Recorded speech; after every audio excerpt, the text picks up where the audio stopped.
PM Awas Yojana Chhattisgarh में लागू करवाने के मुद्दे पर 15 मार्च को भाजपा कार्यकर्ता विधानसभा घेराव करने वाले हैं। इस बारे में भाजपा के प्रदेश अध्यक्ष अरुण साव, मुख्य प्रवक्ता अजय चंद्राकर ने पत्रकार वार्ता लेकर प्रदेश सरकार पर अनेक गंभीर आरोप लगाते हुए मीडिया के अनेक सवालों का जवाब दिया। 15 मार्च को प्रदेश भर के भाजपा कार्यकर्ता विधानसभा के समीप ग्राम पिरदा में एकत्र होंगे। उसी स्थल पर पत्रकार वार्ता ली गई। यह विशाल पंडाल लगाने की तैयारियां चल रही थी। मोर आवाज मोर अधिकार। पिछले 2 महीने से हम लगातार इस विषय को लेकर गांव-गांव गए, कांग्रेस के विधायकों के निवास का घेराव किया, एसडीएम कार्यालय के घेराव किया, पद यात्राएं की।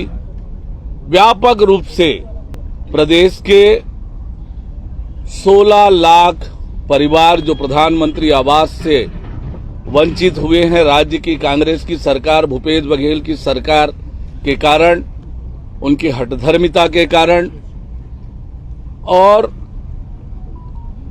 इसी तरह से 4 लाख से अधिक परिवार शहर के होंगे जिनको भी प्रधानमंत्री आवास से वंचित होना पड़ा है राज्य की कांग्रेस सरकार, भूपेश बघेल की सरकार के कारण। अब छत्तीसगढ़ के 2.5 करोड़ जनता के आशा और विश्वास का केंद्र, जहां पर 2.5 करोड़ जनता के विकास की रूपरेखा तय होती है, वे परिवार जो प्रधानमंत्री आवास से वंचित हुए हैं, अपनी आवाज को बुलंद करने के लिए राज्य विधानसभा का कल घेराव करेंगे। 1 लाख से अधिक की संख्या में ये विधानसभा के घेराव का आंदोलन होगा, जिसमें 75% से अधिक हितग्राही होंगे और अपनी आवाज को बुलंद करेंगे। प्रारंभ में भूपेश बघेल जी ने, राज्य सरकार ने कहा कि इसमें प्रधानमंत्री शब्द लिखा है, इसलिए हम इस योजना को नहीं देंगे।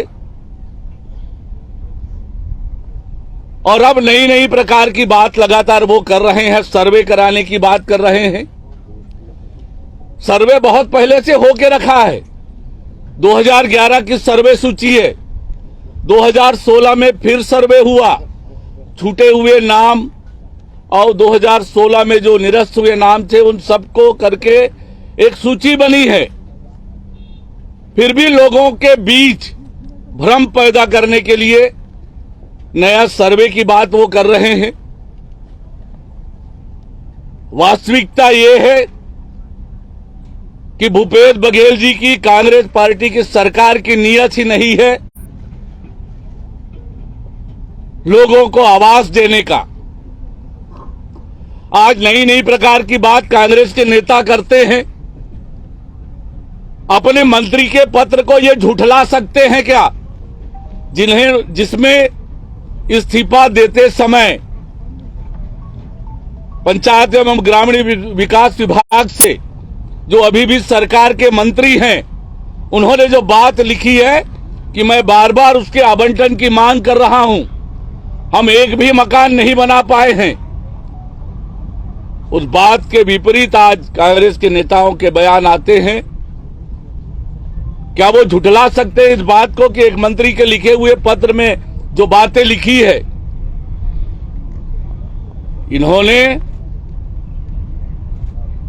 प्रधानमंत्री आवास देने का नरेंद्र मोदी जी ने जो सपना देखा कि जब आजादी के 75 वर्ष पूरे हों तो हर गरीब परिवार को पक्का मकान मिले। कांग्रेस शासित अन्य राज्य भी दे रहे हैं मकान,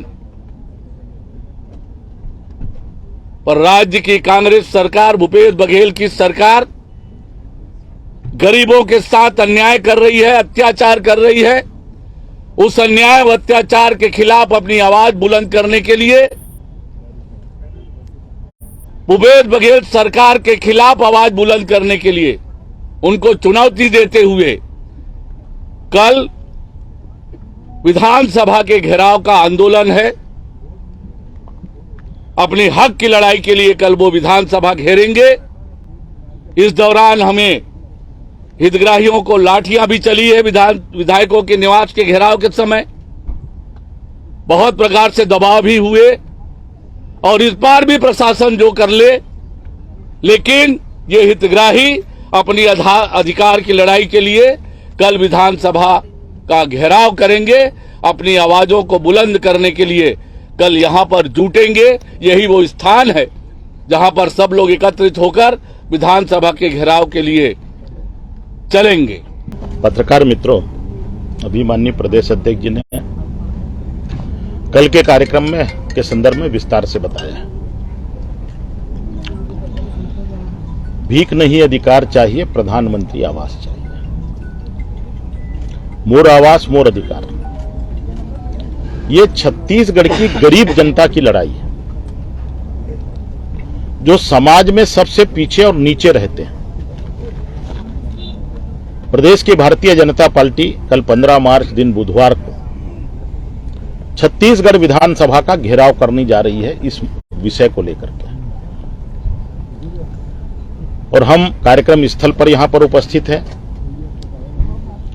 ये विषय गरीबों को झकझोरने वाला विषय है। हमने चरणबद्ध कार्यक्रम किए। पहले हम गांव में गए, विधानसभाओं में गए, लोगों से मिले जुले, बातचीत किए। कांग्रेस के विधायकों के निवास का घेराव किए, एसडीएम कार्यालय का घेराव किए, और सरकार को हमने चेतावनी दी थी कि हम विधानसभा का घेराव करेंगे। विधानसभा का बजट सत्र चल रहा है, बजट आ गया है, लेकिन इस बजट में भी प्रधानमंत्री आवास को लेकर के गोलमोल बात कही गई। कोई ठोस नीति सरकार की नहीं है। इस सरकार ने फिर से एक बार भ्रमित करने का प्रयास किया है। 24, 25 और 26 फरवरी को राजधानी में कांग्रेस का अधिवेशन होता है। उसके लिए कई सौ करोड़ रुपए खर्च करने के लिए इस सरकार के पास पैसा है, लेकिन गरीबों के आवास के लिए पैसा नहीं। ये दुखद है। और कल छत्तीसगढ़ प्रदेश के प्रधानमंत्री आवास के हितग्राही यहां पर जुटने वाले हैं, और हम सब लोग प्रदेश अध्यक्ष जी के नेतृत्व में, हमारे पार्टी के शीर्ष नेताओं के नेतृत्व में विधानसभा के लिए यहां से कूच करेंगे। और इस सरकार जो अभी तक कुंभकर्णी नींद में सोई हुई है, उसको जगाने का प्रयास करेंगे। शासन और प्रशासन को झकझोरने का प्रयास करेंगे। देखिए, जो भूपेश बघेल जी की सरकार है कांग्रेस की, सीधे तौर पे ये आरोप है कि वो गरीबों से घृणा करने वाली सरकार है। प्रधानमंत्री आवास के लिए इस सत्र में 2 घटनाएं घटी। 2,30,000 आवास के लिए उन्होंने 2,000 करोड़ देने की घोषणा की है बजट में। इससे पहले उन्होंने 2 दिन पहले अपने बजट भाषण में कहा था कि हम फिर से सर्वे कराएंगे और 2011 की सेंसस हैं वो पुराने हो गए। हमने उत्तर में उनको कहा कि सेंसस पूरे देश के लिए एक लागू होता है, एक प्रदेश के लिए कोई जनगणना नहीं होगी। आप छत्तीसगढ़ की जनता को क्या मूर्ख समझते हैं क्या? और उसके बाद उनके मंत्री को हमने कहा कि हमारे प्रवक्ता क्या बोलते हैं, आप क्या बोलते हैं, अलग विषय। आप हमारे साथ, मेरे साथ, मैंने कहा जब मैंने बजट ओपनिंग की तो आप लोगों ने सुना है कि किसी भी मीडिया के सामने, किसी भी प्रतिष्ठित व्यक्ति के सामने खुली बहस हो जाए कि 16 लाख आवास है स्वीकृत और 8 लाख बना चुके हैं। ये उन्होंने जो कहा है, हमने मांग की है कि 8 लाख जो आपने बनाया है उसको स्टेप वाइज टेबल कीजिए विधानसभा। ये भारतीय जनता पार्टी के समय के बने हैं। भारतीय जनता पार्टी के समय छत्तीसगढ़ 1 नंबर में था प्रधानमंत्री आवास में। आज उसके प्रोग्राम को निकालोगे आप, इंटरनेट में देखोगे छत्तीसगढ़ कहां पर है या पता नहीं लगेगा।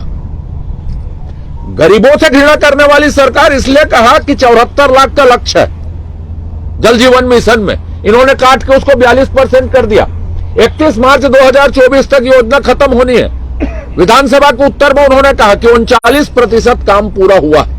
भूपेश बघेल जी, माननीय मुख्यमंत्री जी, उसको जादू झप्पी से 31 मार्च तक पूरा करवा देंगे क्या?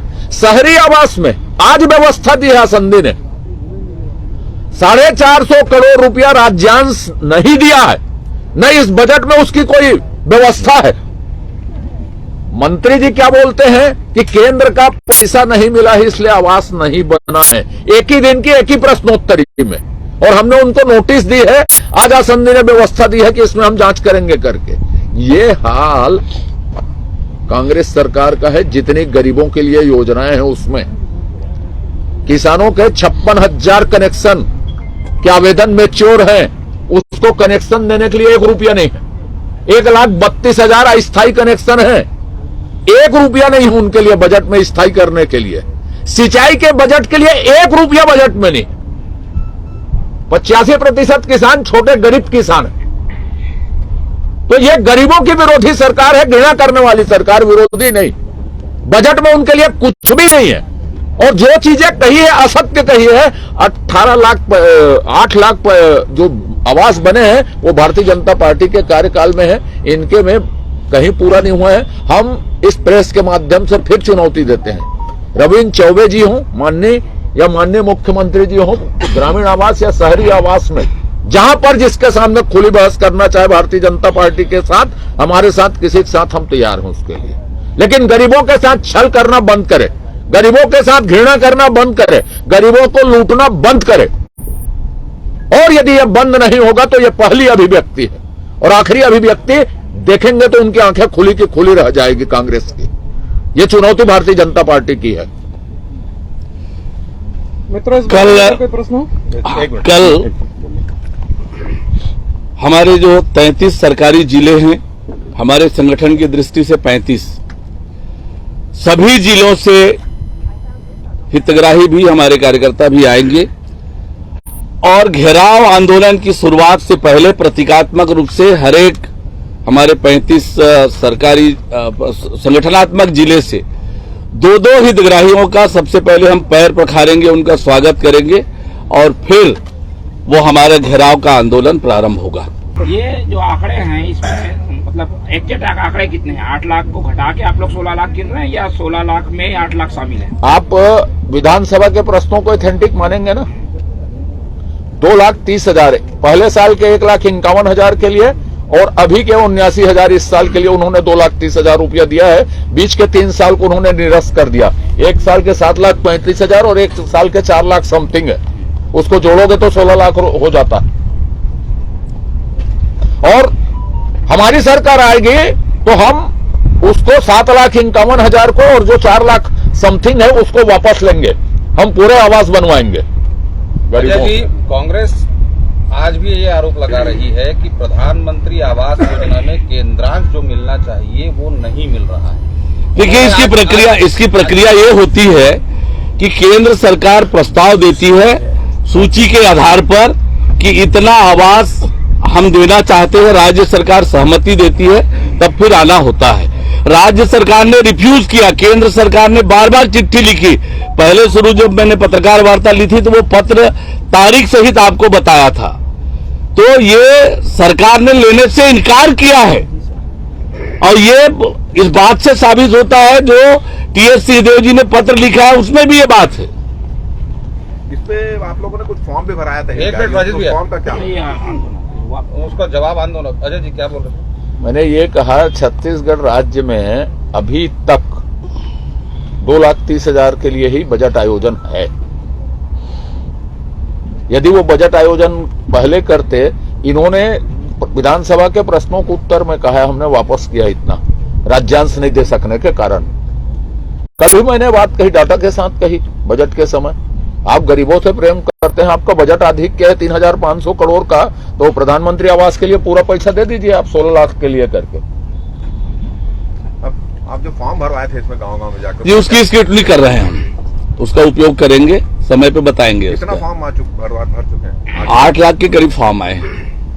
पूर्ववर्ती सरकार में एक और शिकायतें मिली थी कि एक ही नाम के 2 व्यक्ति थे, लेकिन जो एक हितग्राही था जिसको मिलना था लाभ वो तो मिल ले चुका था, दोबारा उसका ही ग्राम पंचायत के सरपंच द्वारा उसको फिर पुनः वही हितग्राही को लाभ मिला। तो वैसे लोगों को आप किस तरह से स्थिति में अलग करेंगे? अरे तो प्रशासकीय प्रक्रिया है, प्रशासकीय प्रक्रिया है। मुख्य विषय ये है कि राज्य सरकार पैसा नहीं दे रही।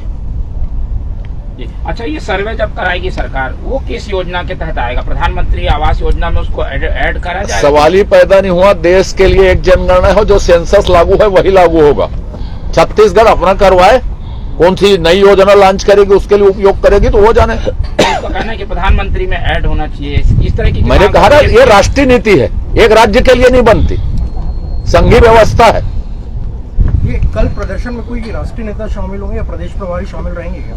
प्रदेश प्रभारी आदरणीय ओम माथुर जी भी शामिल होंगे, सह प्रभारी नितिन नवीन जी भी रहेंगे, हमारे राष्ट्रीय उपाध्यक्ष पूर्व मुख्यमंत्री डॉक्टर रमन सिंह जी और झारखंड के पूर्व मुख्यमंत्री पार्टी के राष्ट्रीय उपाध्यक्ष रघुवर दास जी भी कल आने वाले हैं।